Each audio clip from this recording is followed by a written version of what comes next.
this is Haley. I'm here with another video and I'm going to show you guys how I make my wigs. So here's going to be a list of some of the things that you'll need. Some shears or scissors. We'll need some T-pins just like these. We'll need some nylon thread. As you can see, it's a lot more wiry than normal thread. And we'll also need some needles. Curved needles. Now, I already prepped my needles. And I put them into a towel so they don't get lost and everything. They're pretty secure here. So if they drop, it will still be secure to the towel. Also, we will need a dome cap or a mesh dome style cap. I prefer these mesh caps because they're more breathable. So that means they dry faster. So when you go to dry your wigs, you don't have to worry about that thick elastic drying, taking very long to dry. And also, I feel like they're a lot more breathable, so they're not as hot on your head. So I'm using this. I'm also using some Mayvenn Hair. This is the bag. I actually am a distributor of Mayvenn Hair, so I'll put that link below. This is from the regular deluxe collection. They also do have an ultra collection that's available by phone call, so I can actually put that info below just so you know. The deluxe collection lasts like anywhere between I would say around the 6-month mark. You can push it longer depending on if you have good maintenance. The other collection lasts over a year. Definitely it's a little bit more pricey, but it's worth it. So yeah, I'm using the Yaki Straight. I have 12 inches, 14 inches, and 2 more 14 inches, and then a lace closure that's also 14 inches. I am making this for a client, so stay tuned on how I do it. I'm excited you guys are watching. Let's get started. So to begin with, we have to position the wig cap to fit the client that we're working with. We do take measurements before fitting or making any wig for a client, so it is something that we have to already know the measurement so we can make it perfect. Her head was measured as 22.5 inches, so I am going to keep moving the tape around until I get to that 22.5 inches. Some people, I would have positioned the cap a little differently, but for her it had to be spread a little wider to fit her head shape. So next we have to position the T-pins and put those in a place where it'll be easy to sew down. Make sure the closure is laid flat so we won't have to worry about it lifting as we're trying to sew. After that's done, we will pin the hair out of the way so you don't have to worry about sewing down strands. So now when we start sewing, we are going to anchor at the ends of the closure. So that means pretty much where we started, we created a knot and then continued to sew and knot as we go. If you're looking for more details on my sewing, that will come throughout the video when we start to sew around the perimeter, so don't worry, I will get more in detail for you.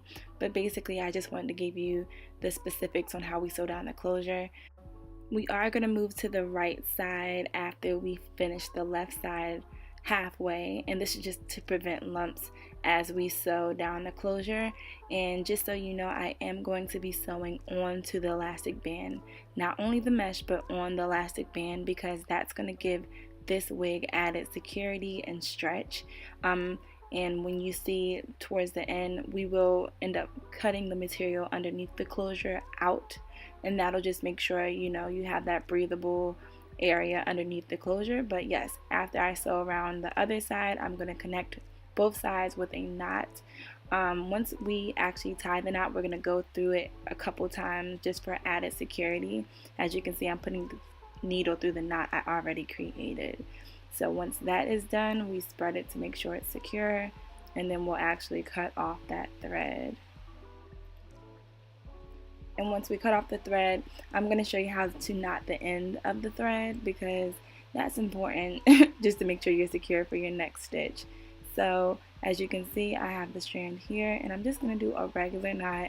I just thought it would be important to show you how I do it. So I'm going to do a loop and then pull the end through the loop. And that's basically how I do my knot. It's really simple, but I just wanted to display that for you guys. And once the knot is created, we tighten it up and we're going to cut that excess thread off so we don't have to worry about that getting in the way of us stitching. So now that that part is done, we're going to move over to sewing the perimeter. But before I do that, I just want to show you how flat it is. It is laid very, very flush to the cap. There's no gapping along the line. It's sincerely stitched flat onto that mesh cap and onto the elastic band right there. So this is just a display for you to see how your closure should look. Very tight and taut to it. Now I'm going to show you, ladies and gentlemen, how I secure my initial stitch. I do sew through the back of the weft through it, and then sew through the front of the weft to connect it to the cap. That's just important for that initial stitch to make sure it does not go anywhere and stays secure. Now as I'm sewing this, I want you to see I'm sewing through the mesh only, not the elastic band. Like when I did the closure, I sewed through the elastic band. Here it's going to be only through that mesh part. Now the reason for that is because if you sew through the elastic, that will prevent the stretch from occurring, and that's the point of us having an elastic cap. We want it to stretch, so make sure you are only sewing through that mesh part, that mesh material, and not the elastic itself. So if you see me pull through, you should see that mesh lifting and not the whole elastic band itself. So that's just very important to remember, so your wig does stretch once you put it on and it doesn't just feel like a hard line. But to prevent tangling, hold the end of the loose thread as you pull through and secure each stitch. Now that's just important. Just from my experience, I found that if I'm not holding that thread as I stitch, I will get unwanted knotting and tangling, and it's just not fun when you run into that. So basically make sure that you're holding that end of the thread while you're pulling it through each stitch. Now also I want to show you how I do my knot as I go. It's pretty simple. With this knotting method that I do, I'm going to pull the needle into the stitch, and once I pull the needle through the stitch, I'm going to loop the thread under it. So basically the needle goes through and the thread gets looped around the needle. So you can do 1,000 different ways, but for me it works better when I loop the thread around the needle. So it might look like it's going underneath of it, but it actually circles the needle to create a knot as you stitch through that mesh. So yeah, I just repeat this, knotting each stitch as I go, and that just prevents it from being loose and, you know, being able to fall apart over time. If you're securing each stitch as you go, it's just going to create a more secure wig with less hair coming loose. So yes, that's basically the technique. As you see, it's going to continue to go around the back as I thread. And now I'm just going to make sure you get a close-up of the fact that I'm going through the mesh and not the elastic. I'm sorry to beat your head with this, but it's so important, and it will make such a difference when you actually go to apply the band, or more so apply the wig itself. It can prevent you from even needing to attach an elastic band because your elastic is so snug. So yeah, so as I continue to go over, I just want you to see I am using the flip over method. I am not cutting these wefts at all.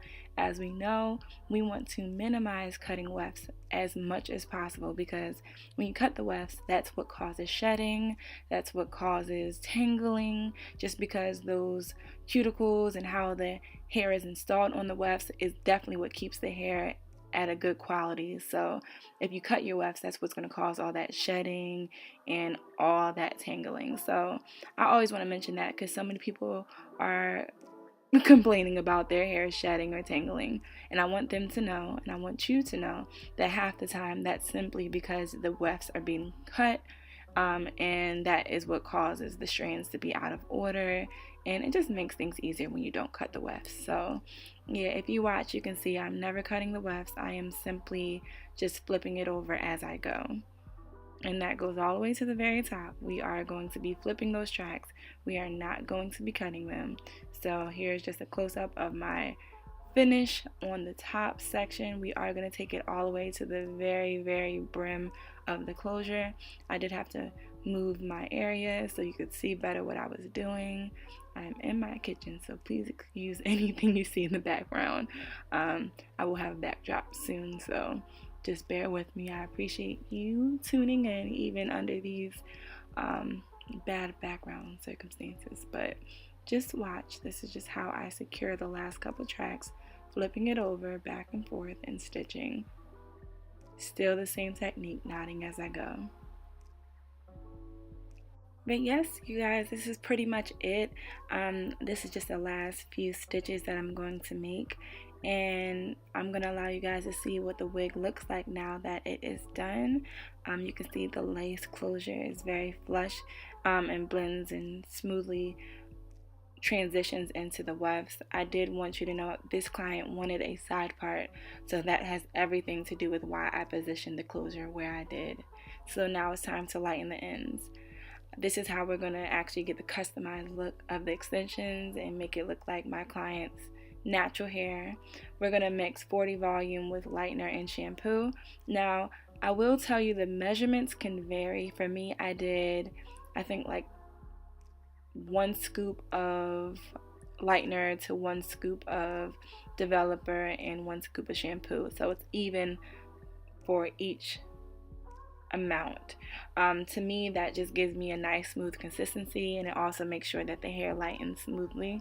I use the shampoo because it's workable. That's what makes it a bleach wash. It makes the product more workable, and it doesn't look as chunky and painted, and that's what I wanted. I wanted a gradual fade of the color.